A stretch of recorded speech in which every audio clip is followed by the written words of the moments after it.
muchas gracias por atenderme, porque sé que el día es largo y lleváis muchas horas y estamos ya un poco cansados, pero me llama mucho la atención porque Aida Lorenzo es champion en bioenergía. Y a mí me gustaría que me comentaras qué es eso de ser champion en bioenergía. Bueno, muchísimas gracias por el espacio. Realmente a través de las COP se han desarrollado líderes climáticos y hay High Level Champions que son elegidos por los países, el país que recibe la COP y el país que da la COP. Y cada año cada país asigna uno de ellos, pero realmente los High Level Champions necesitan apoyo de diferentes temáticas para involucrar las temáticas y sobre todo también actores no estatales para alcanzar las metas climáticas. Y yo fui elegida para ser la champion de bioenergía.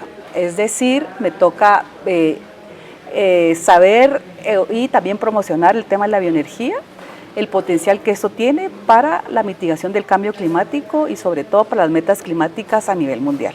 A nivel mundial estamos hablando, con lo cual te toca, digamos, hablar con todos los líderes mundiales para decirles hacia dónde va la bioenergía. Es correcto y tal vez eso es bien importante porque es un tema que se desconoce. Todo el mundo piensa en energía eléctrica, pero nadie piensa de dónde proviene la bioenergía y el potencial que esto puede tener, ¿no? Y existe siempre algunos mitos alrededor que se requiere muchísimo más plantaciones o que se requiere mucho más agua, pero también no se ve de toda la biomasa que existe residual. Es decir, se quedan muchos procesos productivos generan biomasa, o por ejemplo nosotros mismos generamos biomasa, es decir, todos los residuos orgánicos que nosotros generamos en casa, los rellenos sanitarios que tienen, eso tiene un potencial definitivamente energético. Porque cuando nosotros pensamos en energía, pensamos solamente electricidad, pero realmente tenemos que pensar que la energía necesitamos calor, ¿sí? Necesitamos combustibles para movernos. Entonces, a través de la bioenergía podemos producir, por ejemplo, biogás. Ese biogás se puede generar en energía eléctrica o se puede generar también todo lo que es calor. Y la bioenergía se puede implementar a pequeña escala y a gran escala. Entonces, y también lo que es importante es enfocarnos en la bioenergía sostenible, ¿sí? Y sobre todo aquella que es residual, que viene de la parte, por ejemplo, de residuos agrícolas. También podemos pensar de los residuos animales, qué pasa con todas las excretas de todo el sector vacuno o todo el sector bovino. ¿Qué pasa con eso? Lo único que genera hoy en día básicamente son emisiones de metano y que eso es sumamente contaminante y genera muchos gases de efecto invernadero y que al final afecta lo que es el cambio climático. Entonces tenemos que pensar en toda esa biomasa que ya está, que se ha generado, pero cómo la podemos convertir en algo útil. Entonces eso, básicamente existen diferentes tecnologías para poderla utilizar correctamente. Realmente se puede. Acaba de comentar que hay falsos mitos. ¿El por qué esos falsos mitos? ¿El por qué no está llegando realmente estos mensajes que ahora mismo me está usted transmitiendo a mí, al resto de la sociedad, al resto de las entidades políticas, al resto de las empresas? Sí, yo creo que es un desconocimiento y yo creo que es un tema de dar a conocer la temática del potencial que se tiene. Realmente a nivel mundial hay pocos países en el mundo que tienen legislación de la bioenergía, ¿sí? Se tiene que desarrollar aún, aunque ya se hace muchas veces. Por ejemplo, en Europa realmente se trabaja mucho en los rellenos sanitarios, se produce biogás en los rellenos sanitarios y con eso se puede generar energía eléctrica y realmente abastecen a su gente, ¿sí? Por ejemplo, hay otros ejemplos a nivel pequeña escala, que hay personas que tienen o comunidades que tienen 20 vacas, 30 cerdos, que hacen con esas excretas. Se puede a nivel pequeño generar biogás y eso lo pueden utilizar en sus estufas y cocinar alimentos. Entonces, y tal vez yo creo que viene desde el concepto que cuando pensamos en energía solo pensamos en la generación de energía eléctrica, pensamos en hidro, pensamos en solar, pero eso es electricidad, ¿sí? Pero ¿qué pasa con el sector transporte, por ejemplo? ¿Qué tenemos hoy? Pues básicamente tenemos gasolina, diésel y empezamos apenas con la electromovilidad. Entonces, ¿qué se está haciendo para que esto vaya cambiando poco a poco? Esto va a tomar mucho tiempo, ¿no? Entonces, lo importante es dar a conocer, enfocar a las personas que esto es un tema importante y sobre todo enfocarnos en la biomasa residual, es decir, esos residuos que ya están tirados y que están generando gases de efecto invernadero y que se tienen que básicamente aprovechar. Y, por ejemplo, un caso sumamente visible y exitoso de economía circular también y de tema bioenergía es la caña. Porque, ¿qué pasa con la caña? Uno siembra la caña en una misma hectárea, ¿sí? Luego después, básicamente, se genera el bagazo y con eso se genera energía eléctrica. Y en la mismísima hectárea también se genera melaza, que puede ser para alimentos de ganados, pero también puede ser para la producción del alcohol. Entonces, ¿y el alcohol para qué sirve? Sí, puede servir para bebida, pero también puede servir para energía para los vehículos, ¿ya? Entonces, también el etanol se puede convertir básicamente también en un biocombustible y es parte de la bioenergía. Entonces, es un ciclo cerrado que antes, en su momento, al inicio, se dejaba la biomasa tirada y generaba contaminación. Y hoy esos subproductos se utilizan para cerrar el ciclo de vida y luego, por ejemplo, de la producción del alcohol se genera la vinaza. Y la vinaza también sirve para fertilizantes orgánicos y también sirve para generar energía. Se mete esa vinaza a un biodigestor y se genera energía eléctrica. Eso también pasa aquí en Guatemala y en muchos países del mundo. Entonces yo creo que hay que buscar esos modelos y darlos a conocer porque al final todo el mundo piensa, bueno, se produce un alimento y se acabó. No, realmente se puede producir alimento, energía eléctrica, pero también energía química, que es al final el combustible que vamos a utilizar en un futuro.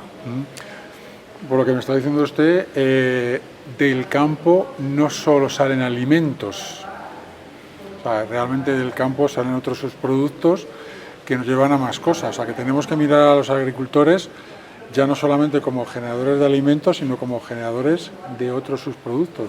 Claro, y por ejemplo, justamente en este caso de la caña genera alimento y genera combustible. Y muchas veces está el debate diciendo food versus fuel, o sea, ¿qué vamos a producir si comida o alimento, ¿verdad? O combustibles? Y la idea es que se produzcan las dos cosas, ¿ya? Por ejemplo, pensemos en otro sector, ¿verdad? Pues el sector productivo que genera residuos agrícolas. Pensemos, por ejemplo, en la palma, ¿verdad? Que ellos también generan bastante residuos, generan aguas residuales, pero esas aguas tienen contenido orgánico, tienen ahí materia que se puede meter a un biodigestor y se puede generar energía eléctrica. Entonces, el sector agro tiene un gran potencial porque siempre quedan residuos agrícolas en el campo, ¿sí? Que eso obviamente se puede realizar a través de la biodigestión, se puede hacer a través de la combustión, como pasa en la cogeneración de energía eléctrica, o básicamente se puede convertir en un producto que después se va a utilizar. ¿Y cómo tenemos que lanzar ese mensaje al sector agro para que sepa que pueden generar, aparte de alimentos, otros subproductos? ¿Y cómo podemos mandar un mensaje al resto de la sociedad y al resto de las administraciones públicas para que entiendan, ¿vale?, que tienen que apoyarlo porque tenemos más productos? Sí, yo creo que es bien importante también que la gente sepa cuáles son sus residuos. Todo el mundo lo sabe, pero luego la gestión de los residuos es lo que hay que ponerle mente para empezarlo a convertir en algo, en energía, cualquier tipo de energía, ¿no? Entonces, pero eso obviamente va a requerir estudios técnicos, pero también tiene mucho que ver la legislación que se haga alrededor. Porque, por ejemplo, para que haya un cierre sostenible y financiero, también tiene que ver esa legislación. Es decir, bueno, miren, van a poder utilizar estos residuos y aquí está, por ejemplo, incentivos para lo que se genere con biomasa renovable, por ejemplo. En algunos países es necesario, en otros países no es necesario. Y, por ejemplo, también se podría decir, bueno, miren, están los residuos orgánicos urbanos, ¿sí? Es decir, todo lo que nosotros generamos. ¿Qué me hace a mí gestionar estos residuos y convertirlo en energía eléctrica? Porque hay, por ejemplo, una legislación que dice separe los residuos y después mire cómo lo hace, no lo disponga, sino que utilícelo, ¿no? Eso como que también es importante. Entonces, es muy importante tema del desarrollo de la legislación, reglamentación, que vaya creciendo este tema para promover la bioenergía y sobre todo el sector agro, porque siempre van a haber residuos agrícolas. Pensemos la parte también de producción de alimentos. O sea, pensemos en la producción de alimentos, una empresa que produce jugos, por ejemplo, que produce cualquier tipo de alimento, ellos también van a generar biomasa, es decir, todo lo natural, todo lo que Dios nos da, ¿no? Entonces eso se tira a la basura.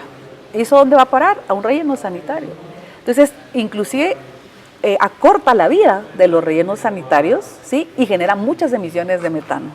Entonces, al final, pensemos que en todo lo que los residuos orgánicos que se generan en cualquier sector se pueden convertir en bioenergía. Usted ha hablado de legislación y a Europa se nos acusa mucho de que legislamos o sobrelegislamos. En este caso, ¿cómo estamos? Creo que todavía falta bastante en la parte de legislación, pero es importante tener por lo menos una hoja de ruta que lo miremos. ¿Qué es lo que pasa en muchos países latinoamericanos, que es el sector que conozco más? Es de que ni siquiera se tiene visto el potencial de la biomasa, ¿ya? Entonces no sabemos si estamos hablando que podemos generar tantos megawatts de energía, o si podemos generar biogás, o si podemos generar biometano, o qué podemos hacer. Entonces el primer paso, varios países ya lo tienen, por ejemplo Chile, Argentina, Brasil ya lo tiene, es decir, bueno, tenemos este potencial en diferentes sectores agrícolas, por ejemplo el tema de café es muy importante, el tema de caña también, el tema de palma, el tema de soya, eso es lo que más se produce en Sudamérica, y eso realmente se podría tener ya ese potencial. Ya después, sabiendo que el potencial que tenemos, ok, hay que hacerlo, hay que legislarlo y reglamentarlo con el objetivo de querer hacer qué. Es bien claro que el gobierno tiene que tener claro para qué.